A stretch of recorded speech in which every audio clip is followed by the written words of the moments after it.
दुख होता है, सही में खून खौलता है जब हम हमारे देश में बेटियों के साथ, बहनों के साथ इस तरह की चीज़ें, है ना, देखते हैं। ऑन मतलब जो केस चल रहा है बंगाल का, कोलकाता का, आप लोगों ने देखा ही होगा। उसमें कितने सारे आप लोग न्यूज़ में देख रहे होंगे, सोशल मीडिया पे देख रहे होंगे, कितनी सारी नई नई चीज़ें सुनने में आ रही हैं। खैर, अभी कुछ लोग ये भी कह मतलब जो रेप हुआ है, ठीक है, आई थिंक ये गैंग रेप है, एक से ज़्यादा लोगों ने रेप किया है। लेकिन जब इन्हीं चीज़ों में ना और चीज़ें इन्वॉल्व होके और जो सबूत होते हैं उनको उनके साथ खिलवाड़ करने के लिए क्या क्या चीज़ें हो रही हैं वो भी आप देख रहे होंगे। रेनोवेशन किया जाता है ताकि जो भी प्रूफ्स हैं उनके साथ टेम्परिंग हो जाए, और बहुत सारी चीज़ें देखने में आ रही हैं। खैर, मैंने कुछ पिक्चर्स भी देखी, कुछ लोगों ने शेयर करी, तो मेरा पिक्चर्स देख के भी कोई कह सकता है कि वाकई उस लड़की ने इस चीज़ को सुसाइड तक का नाम दिया जा रहा है। मतलब कौन है वो लोग? और जो जो चीज़ें सुनने में आ रही है, मैंने अभी एक जो क्राइम स्टोरीज पे बनाते हैं वीडियोस, उनका भी मैंने देखा, शायद आप लोगों ने भी देखा होगा, मैं शेयर कर दूंगी अपनी कम्युनिटी पे। उन्होंने बहुत अच्छे से इस पूरे जो चीज़ें, ये जो हादसा हुआ है, जो दुखद हादसा एक बेटी के साथ हुआ है, ठीक है, जो कि वाकई 36 घंटे की ड्यूटी करके आई थी, ठीक है, हॉस्पिटल में हुआ है, और वो छोटे कपड़ों में नहीं थी, वो एक बहुत ही अपनी यूनिफॉर्म में थी, लैब कोट पहना हुआ था उसने, वाइट कोट में थी, ठीक है, थोड़ा आराम करने के लिए आई थी वो। लेकिन कुछ दहशी दरिंदों ने उसको मार दिया, मारा ही नहीं, उसकी बॉडी के साथ कितना बुरा हाल किया आपने देखी होंगे। और पिक्चर्स को देख के तो कहीं से भी नहीं लग रहा सुसाइड। तो लोग जो जो चीज़ें और जो पॉलिटिकल चीज़ें मिल के इस चीज़ों को, कहने का मतलब तो यही है कि क्या इन सब चीज़ों में थोड़े इन्फ्लुएंशियल लोग भी इन्वॉल्व हैं? क्योंकि हमेशा से यही होता है ना, ऑथोरिटीज़, हॉस्पिटल और सब मिल मिला के दबाने की कोशिश की जाती है। क्योंकि अब तो लड़की चली गई, लड़की के माँ बाप आज उनकी क्या सिचुएशन है ना। लेकिन मेरे को लगता है कि हर एक इंसान को इस टॉपिक पे वीडियो बनाना चाहिए, और कहीं ना कहीं उस लड़की को, उस बेटी को, है ना, उस देश की बेटी को जिसने इतनी मेहनत करी यहाँ तक, आज वो जो सेकेंड ईयर डॉक्टर थी, second year doctor trainee chest medicine में, वो उसको इंसाफ मिले, उसको जस्टिस मिले। उसकी जो बॉडी की सिचुएशन थी, जो पता चल रहा है, पोस्टमार्टम में भी आया है भैया, क्या हालत थी उसकी सिचुएशन की, हर बॉडी पार्ट पे अत्याचार, हर बॉडी पार्ट से खून निकल रहा था, चाहे वो आईज हो, चाहे वो मुंह हो, ठीक है। और जो चीज़ें प्रूव करने की कोशिश की जा रही है, एक इंसान से ज़्यादा ही लोग इन्वॉल्व थे, it was a gang rape, ठीक है। लेकिन मैं प्रे करती हूँ कि जल्दी से जल्दी जस्टिस मिले, यस डेफिनेटली जस्टिस मिले। और मैं बड़ा सरप्राइज थी कि मैंने जब देखा कि कितने व्लॉगर्स हैं जो इन चीज़ों पे बोल रहे हैं, वाकई बहुत कम लोग हैं।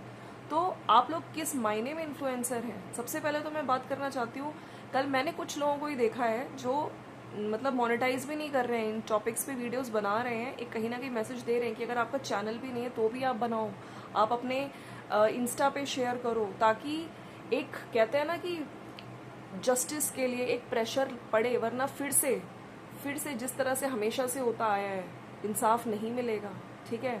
और बार बार दिमाग में एक अच्छा एग्जाम्पल सेट होना चाहिए, ठीक है, उन दरिंदों तक ये बात जानी चाहिए कि नहीं, कोई भी इतनी आसानी से नहीं कर सकता, कोई भी इतनी आसानी से इज्जत के साथ खिलवाड़ नहीं कर सकता। उन शैतानों को, उन दरिंदों को, ठीक है, उन जानवरों को सज़ा ज़रूर मिलनी चाहिए, ठीक है। और मैंने देखिए, मैं अगर बात करूं तो मैं भी थोड़ा सरप्राइज थी, और थोड़ा दुख भी होता है कि यूट्यूब पे आप लोग तो रोज़ वीडियोस बनाते हैं, राइट, जो भी ब्लॉगर्स हैं, क्या आप लोग एक वीडियो में अपने जो जिस लड़की के साथ इतनी दरिंदगी की गई, ठीक है, मैं यहाँ पे यही कहना चाहती हूँ कि देखिए, ये किसी के साथ भी हो सकता है। आज किसी की बेटी के साथ हुआ है, कल को किसी और की बेटी के साथ हुआ था। तो यहाँ पे ये नहीं सोचना चाहिए, इतना देर नहीं लगनी चाहिए, आप लोगों को आवाज़ उठानी चाहिए। और इन्फ्लुएंसर्स कहाँ हैं? कौन? कोई आवाज़ नहीं उठा रहा है। मैंने कामिनी जी का शॉर्ट देखा था, कामिनी जी ने शॉर्ट में बोला, लेकिन वीडियोज़ में कुछ भी नहीं बोला। आप लोग कहाँ हो? मतलब सरिता जेठू दारक जी का मैं स्पेशली मैं नाम लेना चाहती हूँ, क्योंकि मैंने कल उनका एक वीडियो देखा जहाँ पे दोनों हस्बैंड वाइफ ने, वाकई देखिए उनकी भी बेटी है। क्या ये दर्द सिर्फ जिनकी बेटी है वो लोग ही समझेंगे? मैं यहाँ पे ये सवाल उठाना चाहती हूँ, कहाँ हैं वो इन्फ्लुएंसर्स जो सोशल मीडिया पे एक इन्फ्लुएंसर की तरह आ जाते हैं, लेकिन अपने घर के झगड़े ही उनके ख़त्म नहीं होते। क्या समाज के प्रति, क्या सोसाइटी के प्रति, क्या देश की बेटियों के लिए उनका कोई कर्तव्य नहीं है? किसी ने भी वीडियो नहीं बनाई। मैं सरप्राइज थी, किसी ने भी एक मैसेज नहीं दिया। लेकिन यस, मैंने जब उनकी वीडियो देखी, उन्होंने इस चीज़ के लिए आवाज़ उठाई है कि जस्टिस मिलना चाहिए। ठीक है, सब लोग वीडियोस बनाओ, जिसका चैनल नहीं है वो भी वीडियोस बनाओ, कोशिश करो कि स्प्रेड हो ये मैसेज, क्योंकि फिर से ये केस दब जाएगा। फिर से देखिए वैसी जो प्रूफ्स के साथ टेम्परिंग करने की कोशिश की जा रही है, और बहुत सारी पॉलिटिकल पावर भी कहीं ना कहीं इसमें इन्वॉल्व है। ठीक है, तो ये था। बाकी यस, मुझे अच्छा लगा उन लोगों ने वीडियो बनाया, उन्होंने मोनेटाइज भी नहीं किया है। तो मेरे को लगता है कि सही मायने में जो आप लोग इन्फ्लुएंसर है, क्योंकि सोशल मीडिया की पावर है, हम लोग जान चुके हैं, तो सभी को अपने चैनल से उठना चाहिए। ठीक है, ये नहीं सोचना चाहिए कि नहीं जब हमारे घर में कुछ होगा तभी हम आवाज़ उठाएंगे। नहीं, आज किसी और के साथ हुआ है, वो भी हमारी ही बहन है। ठीक है, वो भी आप लोगों की ही बेटी है। तो स्टैंड करना चाहिए और अपनी आवाज़ ज़रूर रखनी चाहिए। चलिए, ये बात तो इनकी हो गई। ठीक है, बाकी मैं अगर बात करूं, अगर हम व्लॉगर्स पे आते हैं, देवरानी जेठानी का, तो कल देवरानी जी का भी एक लाइव हुआ था, अगर आप लोगों ने देखा हो। ठीक है, जहाँ पे बहुत नॉर्मली आई थी, बात करने आई थी थोड़ा, तो उसमें भी कुछ लोगों ने जैसे पूछी, तो उन्होंने ये बोला है कि सबके घरों में ये लड़ाई झगड़े होते हैं, लेकिन क्योंकि हमारे एक घर में 2 व्लॉगर्स हैं, है ना, इसलिए ये चीज़ें ज़्यादा दिखती हैं। तो इस चीज़ को तो मैंने भी अपनी वीडियोस में बोला है डेफिनेटली, क्योंकि एक ही घर में 2 व्लॉगर्स हैं, इसलिए और ज़्यादा हाईलाइट होती है, और ज़्यादा चीज़ें पता चलती है। लेकिन यस, लोगों ने जैसे इनको बोल रहे थे कि अपनी चीज़ें आप ठीक कर लो, आपस में मिल के रहो, तो उसमें इन्होंने सुना है। बाकी इन्होंने ये चीज़ें भी बोली हैं कि सारी चीज़ें हमारी आप लोगों के सामने हैं, और इसमें किसी ना किसी एक को तो झुकना था इस कंट्रोवर्सी में ख़त्म करने के लिए। तो यहाँ पे उन्होंने खुद बोला, देवरानी जी ने, कि मैं झुक गई। तो इसमें देखिए, कल की वीडियो में भी मैंने ये चीज़ बोली थी कि अगर वो झुक रही हैं तो इस चीज़ को हम लोग अप्रिशिएट करेंगे। ठीक है, हालांकि जो प्रेगनेंसी से रिलेटेड क्वेश्चंस थे, ठीक है, देखिए मैंने क्योंकि वीडियोस में भी सुना था, इनकी स्टेटमेंट जो चेंज हुई है उस पर क्या इनका टेक है क्या नहीं है, वो पुरानी बातें हो गई। ठीक है, पहले इन्होंने बोला था कि हमने फैमिली में ज़्यादा, मतलब सिर्फ मेरी मम्मी को और मेरी सासू माँ को पता है। ठीक है, उसके बाद इनकी स्टेटमेंट चेंज हुई थी कि इन्होंने बोला था कि ऐसा नहीं है। जब कमेंट सेक्शन में आ रहे थे तो इन्होंने ऐसा नहीं है। कामनी जी की वीडियो के बाद लोग इनके पास जा रहे थे और क्वेश्चंस पूछ रहे थे, तब इन्होंने कहा था नहीं ऐसा नहीं है। मतलब जब पता होना था तब परिवार को पता था, ये चीज़ बोली गई थी। ठीक है, और अभी जैसे इस चीज़ का ना आंसर देके अब ये एक अपनी तरफ से कोशिश कर रही है कि चलिए इन सब चीज़ों को मतलब वो किया जाए, और पुरानी चीज़ें अपने पुराने वीडियोस, हॉल वीडियोस में लेकर आऊँ जो आप लोग पसंद करते थे, और लोग भी अब कंट्रोवर्सी नहीं देखना चाहते। तो आज भी इनका वीडियो आई थिंक रक्षाबंधन की शॉपिंग से रिलेटेड आए हैं, नंदों के लिए शॉपिंग, और हस्बैंड क्यों नहीं आएंगे मेरे वीडियोज़ में, उन्होंने क्या बोला, ऐसा कुछ इनका थंबनेल है। खैर देखिए, मैं बस यही कहना चाहती हूँ कि ये चीज़ तो मैं भी मानती हूँ, एक घर में 2 व्लॉगर्स और दोनों व्लॉगिंग करते हैं, डेली व्लॉगिंग दिखाते हैं, तो इस चीज़ में जो प्रॉब्लम्स होती है ना, हर घर में देवरानी जेठानी सास बहू सब होती है, लेकिन सोशल मीडिया पे क्योंकि एक ही घर में दोनों व्लॉगर्स मतलब रोज़ वीडियोस डालते हैं, तो इसलिए इन लोगों की ज़्यादा हाईलाइट होती है। लेकिन चलिए, इनका ये चीज़ इनिशिएटिव मैं बिल्कुल पसंद करूँगी। कोशिश करिए आप दोनों पॉजिटिव वीडियोस डालिए। ठीक है, अच्छे अच्छे कंटेंट लेकर आइए, और कोई भी कंट्रोवर्शियल वीडियोस ना आए। अब बात करते हैं जो मैंने आज कामिनी जी का वीडियो डाला। कामिनी जी का इनफैक्ट मैंने आज का जब वीडियो देखा ना, थोड़ा सा मुझे ऐसा लगा कि आज कुछ थोड़ी सी इनकी एक्टिंग दिखी है मुझे। अब पता नहीं कुछ लोग मेरी बात को क्या लेंगे नहीं लेंगे, मुझे ऐसा लगा इसलिए मैंने ये चीज़ बोली है। ठीक है, कल भी ये डेफिनेटली मदर है, इमोशनल होती हैं जब उनका बच्चा है ना पहली बार उसको छोड़ के जा रही हैं। जैसे आपने देख ही लिया होगा उनका वीडियो, आई थिंक वो अपने भाई के यहाँ पटना जाने वाली हैं, और 17 तारीख मतलब 19 तारीख को गृह प्रवेश है। भैया भाभी ने इनवाइट किया है, और अपने बेटे को लेके नहीं जा रही हैं इस बार, तो इसीलिए थोड़ा इमोशनल थी। लेकिन जब मैंने थंबनेल देखा तो थोड़ा सा मुझे लगा कि थोड़ा सा ओवर द टॉप जाके आपने थंबनेल बनाया है। तो आप लोगों को कैसा लगता है प्लीज़ आप लोग बताइए। हो सकता है मैं गलत हूँ, लेकिन मुझे ऐसा लगा। ठीक है, कल भी इनका एक वीडियो आया था जहाँ पे तैयारियाँ वगैरह कर रही थी, अपनी पैकिंग वगैरह कर रही थी, और खुशी है लेकिन दुख भी है। मैं टाइटल पढ़ देती हूँ आप लोगों के लिए। जब हमें अपनों की फिक्र हो, मेरी लाइफ में पहली बार ये सब हो रहा है खुशी के साथ साथ, दुविधा पैकिंग ये क्या हो रहा है मेरे साथ। तो वहीं पे ये अपना दिखा रही थी, और यही दुविधा थी, पैकिंग कर रही थी, कहीं जाने वाले हैं, और साथ साथ कहाँ जाने वाले हैं। हालांकि मुझे ऐसा लगा था क्योंकि ये अपनी बुआ के जा रही हैं, इन्होंने अपने हॉल के टाइम पे एक साड़ी भी दिखाई थी, लेकिन अब ये पटना आज इन्होंने अपनी वीडियो में बताया अपने भैया क्या जा रही हैं। और साथ साथ इनके भाई भाभी का भी कॉल आया था, तो वो सूट्स वगैरह दिखा रहे थे। तो ये वीडियो, लेकिन आज का जो आया इनका आप थंबनेल देखिए, रो रो के हुआ बुरा हाल, बहुत दर्द है इस फैसले में।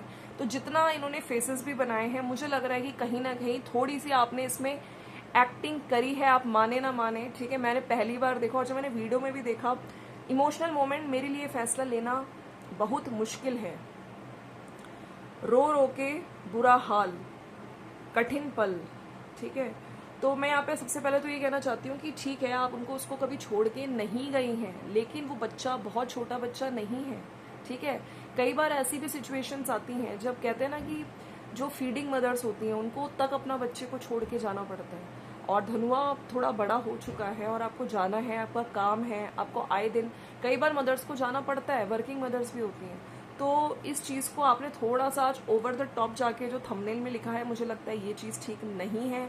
आई डोंट नो आपको मेरी बात आपको लगे, सही लगे, गलत लगे, प्लीज़ मुझे जो सब्सक्राइबर्स हैं आप लोग भी बताइएगा। लेकिन हाँ, इन्होंने उसकी प्रिपरेशंस भी कराई, इन्होंने फेशियल वगैरह भी कराया और घर पे जो बुलाती हैं लेडी उसके साथ, और पैकिंग वगैरह भी थी। रवीना आ गई है, रवीना की जो एंट्री है उससे डेफिनेटली दोनों देवरानी जेठानी खुश हैं कि इनके घर में, है ना, अब थोड़ा काम का जो बर्डन है थोड़ा कम होगा। रवीना भी आ गई थी और डेफिनेटली वो बहुत टाइम बाद आई है, तो थोड़ा सा मिलने जुलने में थोड़ी होगी प्रॉब्लम, बाकी धीरे धीरे वो भी यूज टू हो जाएगी। और दिख रहा था एक चीज़ की जो बच्चा है उसको बार बार जिस तरह से कह रही थी मैं जा रही हूँ, मुझे दुख है, और जिस दिन मैं जाऊँगी, जिस दिन रक्षाबंधन है, क्योंकि धनवी भी बांधेगी राखी, तो इसलिए मैं उसको छोड़ के जा रही हूँ। और भी कि मतलब इनके हस्बैंड भी नहीं जा रहे, इनफैक्ट जिस दिन ये भी नहीं होंगी, शायद जिस दिन रक्षाबंधन है उस दिन इनके हस्बैंड होंगे, लेकिन उस एक दिन पहले चाचा चाची के साथ ही रहेगा धनुआ, क्योंकि इनके हस्बैंड भी नहीं होंगे, मतलब धनुआ के फादर भी नहीं होंगे,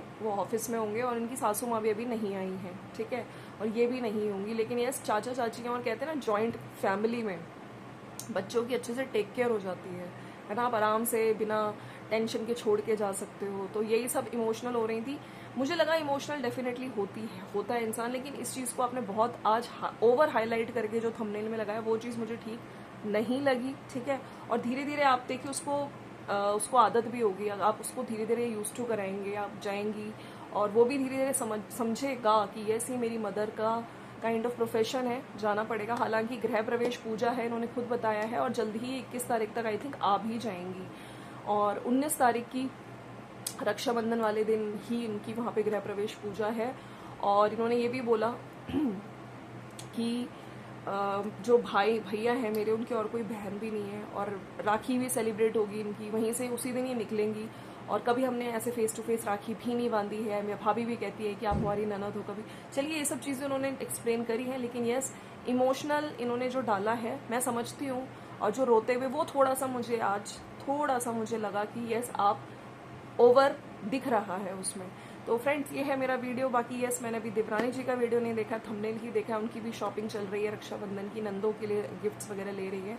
हस्बैंड, मेरे को ऐसा लगता है हस्बैंड इनकी वीडियो में क्यों नहीं आएंगे, क्या हुआ है पता नहीं, लेकिन मैं जब पूरी वीडियो देखूंगी उसी के बाद मैं कमेंट करूंगी। फिर से मैं यहाँ पे कहती हूँ, एक मेरी अपील समझिए, क्योंकि वो जो रेसिडेंट डॉक्टर थी चेस्ट मेडिसिन की, उस 36 घंटे काम करके वो अपने वर्क प्लेस पे उसके साथ, सोचिए कितना गंदा रेप हुआ उसका, ठीक है, उसको मार दिया गया, उसकी सिचुएशन, वो इतनी मेहनत से यहाँ तक आई थी। और जो पिक्चर्स अब सामने आ रही है ना, मुझे तो वो पिक्चर्स देख के भी बहुत खून खौलता है, गुस्सा आता है। तो यस, सोशल मीडिया पे सब लोग अपनी पावर दिखाइए। जो लोग वीडियोस नहीं भी बनाते हैं इस टॉपिक्स पे, प्लीज़ वीडियोस बनाइए, ताकि एक प्रेशर पड़े गवर्नमेंट पे।